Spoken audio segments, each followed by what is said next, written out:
Hello Virgo, ito na yung reading mo for June 17 to 23 or kahit kailan man makarating sa iyo itong video ko, lahat naman ng readings ko ay timeless.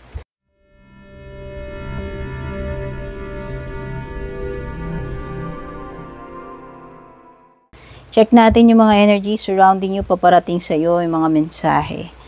Thank you so much for dropping by Virgo. Kung napadpad ka rito sa page ko or channel ko, kung bago ka, don't forget to subscribe, like, follow, patap na rin po yung bell icon para updated ka sa mga readings natin. Yung mga interesado sa private reading ko, guys, inilagay ko sa description yung link papunta sa Nag-iisa at official Purple Team FB page ko. Doon po kayo dumiretso, kayo po yung mag-PM kung balak nyo mag-book or mag-inquire ng private reading ko. Meta verified na po yan, may blue check sa tabi ng purple tin, sa kanan ng purple tin na name ko may blue check yan. So malalaman nyo na kung legit o fake yung kausap ninyo. Marami po kasing gumagaya doon sa page ko or nagpapanggap na ako. At ang usually style nila Virgo, i-add friend ka or i-chat ka nila. Pag may ganun, hindi ako yun, ha? So ano yung overall energy mo for this week? Seeker of truth. You can feel the hidden truth behind your circumstances.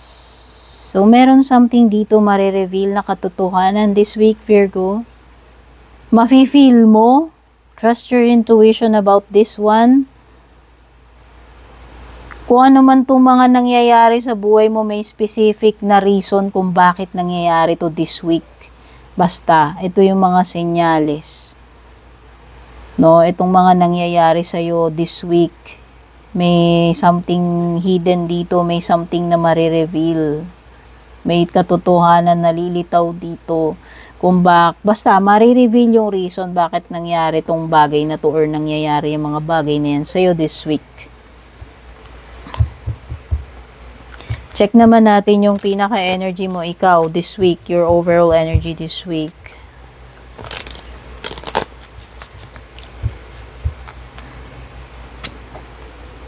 Bully, ano pa? Pagdating sa financial, trabaho, career, negosyo, justice.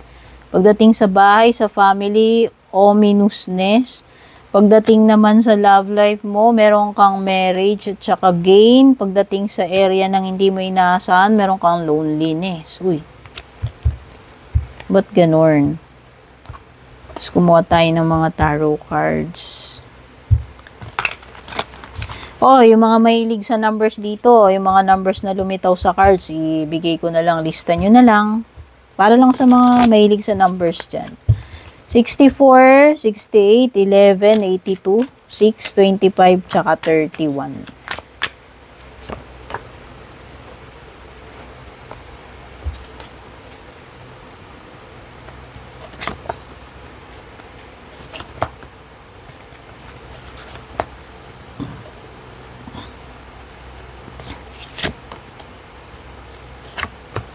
Okay, may mga panggulat dito. May tower ka, ano? Shake up yung tower. Could be a berya, a disaster, a wake-up call. Maraming ibig sabihin itong si tower. So, dito na tayo sa area ng ikaw, yung overall energy mo for this week. Mukhang may mga bully dito. Ikaw ang magiging topic. Ikaw yung magiging mapagtitripan, mabubuli.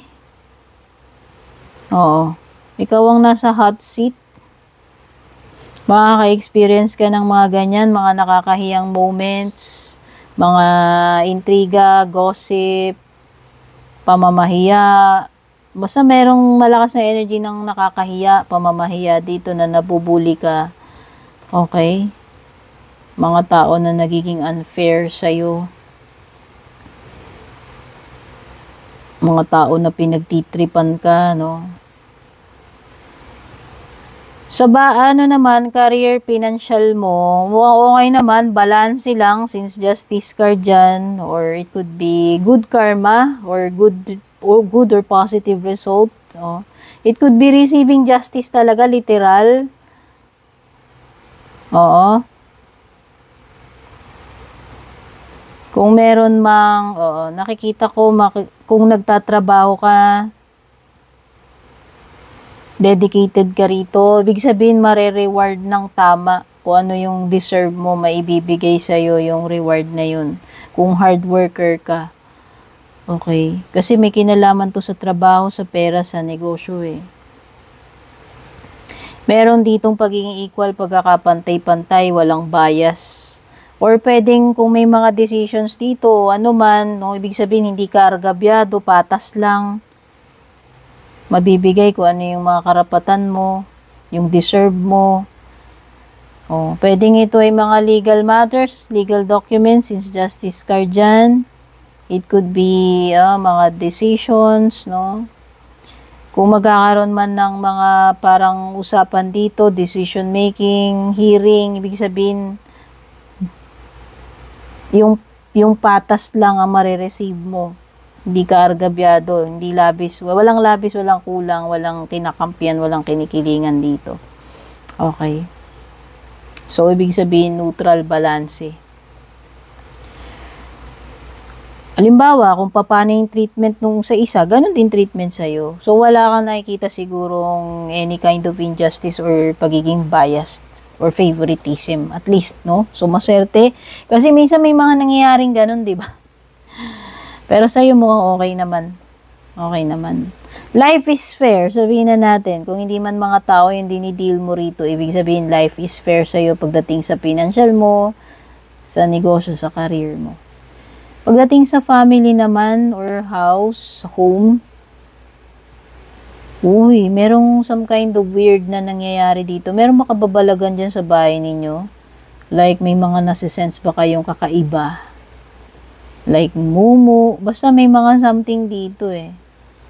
O mga, ayan o, baka may mga poltergeist dyan. Basta, yung mga naniniwala sa supernatural, pero syempre hindi lahat naniniwala dun. Basta meron something dyan sa bahay na yan. Bagong lipat ba kayo dyan o matagal na kayo? O baka dapat ipa-bless nyo yan, pamisahan ninyo, mag-insenso kayo kung hindi pa nabibless yung bahay na yan, mag-cleansing, magdasal, magtawag ng pari para i-bless. Kasi pwedeng may something weird dyan sa bahay ninyo. Minsan yung mga ganyan, nagkukos sila ng sakit or misfortune, hindi ko masabi. Nabuti na rin yung mabless. Diba? Wala na namang mawawala. At least, diba? Kasi minsan ganun eh.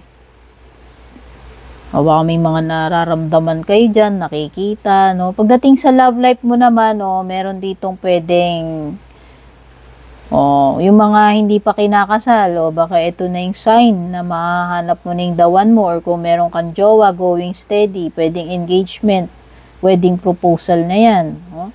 So, pwedeng ito ay something na mauuwi sa kasalan, seryoso, or engagement, pagpasok sa romantic commitment para sa mga single, o yung iba baka asawa nyo na yan, no? Mag-asawa na kayo, o baka yung iba dito magkaka-baby na kasi pwedeng mag-asawa na pero may magigain, may madadagdag. O baka yung iba magkaka-baby na. O baka honeymoon period kung bago kayong kasal. No? Mga ganon. Or alam mo yon, ire-renew yung vows ninyo. It could be anniversary, etc. Something na magpapatibay ng samahan ninyo. Kaya kung hindi pa kayo kasal, ibig sabihin settling down pagpapakasal. Okay? May basbas. May bendisyon, parang gano'n. Sa haba-haba ng prosesyon, sa simbahan din ng tuloy. Parang gano'n, di ba? Nakikita ko dito, baka yan, kung magpo-propose ka sa jowa mo, baka umuon na yan. Ayan, meron ditong matagal mong pinaghirapan to eh. O baka yung iba, nakaipon na kayo, tagal yung pinag-ipunan yung pagpapakasal nyo, and eventually, yes, nakapag-ipon ka na. So, matutuloy na yung kasal, ano? Ayan, pwedeng ganun. Okay? Basta ito na mauuwi sa seryosong commitment or kasal. Yan yung nakikita ko dyan. Sa, naman, hindi mo inaasahan, meron kang disappointment, or kalungkutan this week, kung ano man itong magkukos ng loneliness or disappointment sa'yo. O yung iba dito, baka merong makonfine kasi parang, ayan kita mo yan, parang kwarto sa ospital. Sana naman hindi, cross fingers. Pero yung sasabihin ko lahat ng nakikita ko rito. Wala ko itatago. Okay? It could be, yan, pwedeng may magkakasakit or maa-admit sa hospital or bed rest. Or yung tipong parang merong time this week wherein parang ang lungkot-lungkot mo mag-isa ka lang, walang kasama, walang dumadamay sa'yo. Pwedeng may ganun. Kaya yung mga mahilig sa numbers, nasabi ko na ba? Yung mga mahilig sa numbers, 64, 68, 11, 82, 6, 25, 31. Bigyan na natin yung mga tarot messages for you. So, meron ditong Hierophant, which is Aries energy. Merong strong energy ng Aries or Pisces.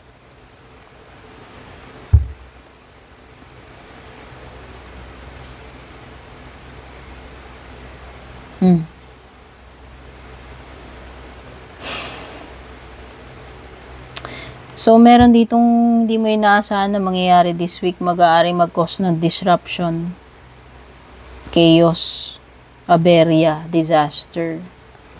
That's why may disappointment dun eh. Basta this is something, merong ma-expose dito, yes. There could be a secret or something hidden na ma-expose this week. Combination netong dalawang cards na to. Yes, nakikita ko may sadness, emotions, moon card, tsaka ito, loneliness. May mga ganyan. Or pagiging malungkot, depressed, gloomy. Meron kasing sadness, disappointment, or loneliness eh. Kasi nga mag-isa lang, solo, ganyan-ganyan. Feeling alone, feeling empty.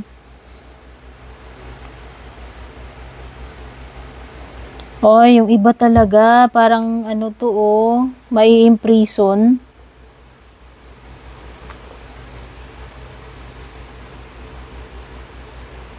Ano to? Parang na-stuck, hindi makaalis. Walang magawa. Ito, ayan, imprisonment. Ito rin parang hindi makaalis kasi na-admit sa hospital. Basta may ganong energy. Wherein parang wala kang magagawa dun sa sitwasyon mo. Parang na-trap ka dun, na-confine ka dun for ilang days. O baka nga may ganun. Kung ano man yan. Kung hindi man sa hospital yan, meron something dito na parang hindi mo magawa yung gusto mo. Nakakulong ka. Grounded. Ayan. Pwedeng energy ng pagiging grounded. Hindi makaalis. Stuck ka muna pang ganun, no? Meron ditong hindi makakagimik, hindi muna makakagala. Ewan ko, baka nagkasakit nga. Hindi ko alam eh. Basta meron ditong something na ganun na hindi ka muna makakaalis. Matitenga ka dyan. May stuck ka dyan sa bahay or kung saan. Stranded, ayun. Parang stranded na energy. Wow, meron something na ikakatuwa mo rin. Ayan, may dapat ipag-celebrate this week, Virgo. It could be success, achievement, or social event. O baka may mga okasyon, birthday, gathering, socializing, no? Wherein may mga, may mga makaka-jamming ka dyan, makaka-bonding, ayan. Could be friends, family, or kung sino man tong mga makakasama mo. I-cheer up ka nila. Okay. Basta merong fun, enjoyment, socializing, or gathering dito, or something na ipagsi-celebrate. Ano man ang reason to celebrate.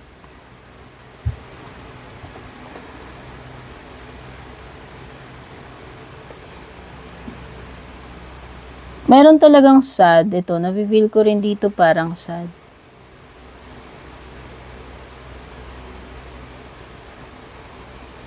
It could be that you're missing someone or someone na nag-disappoint sa'yo, na ikinalungkot mo. A disappointment sa lover, sa jowa. Okay? Oo. Something na hindi nai-reciprocate sa'yo, kaya siguro na-sad ka, nalungkot ka, na-disappoint ka. Oo. It could be rejection din. Or pagbabago ng feelings. O baka yun yung kinalulungkot mo. Akala mo love ka or nung una love ka, tapos parang nagbago isip. Basta may ganun. May ganung energy. Kung ito ay offer, mata-turn down, mare-reject. Kung ano man yan, romantic man yan na proposal or business. May change of heart eh. May nagbago na ng feelings or isip dito. Okay? Kaya pala may bagay na walang kasiguraduhan dito. Ayan. Meron ditong uncertain kasi. So, check na natin yung pinaka-closing message for you, Virgo.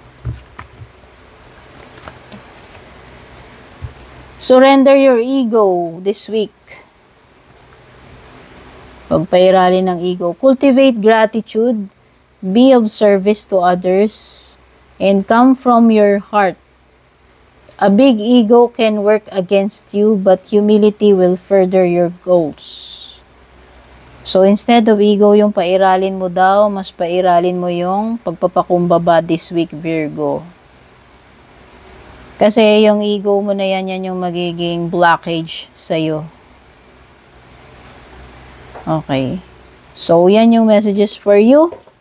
Virgo, sana makatulong sa'yo. Don't forget to subscribe, like, follow, pa-like, pa-share na rin, pa-comment na rin, pa-tap the bell. Take care. God bless. Pa-push.